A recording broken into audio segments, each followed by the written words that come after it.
हम अब नगर चल जाए तो तोरे भाव में कहत नहीं गोला मारी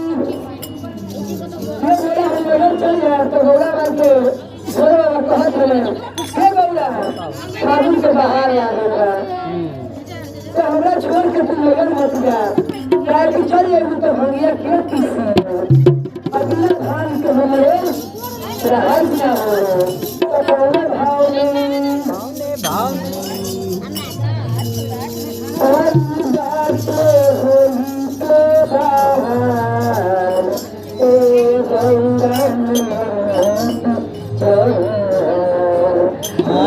नमस्ते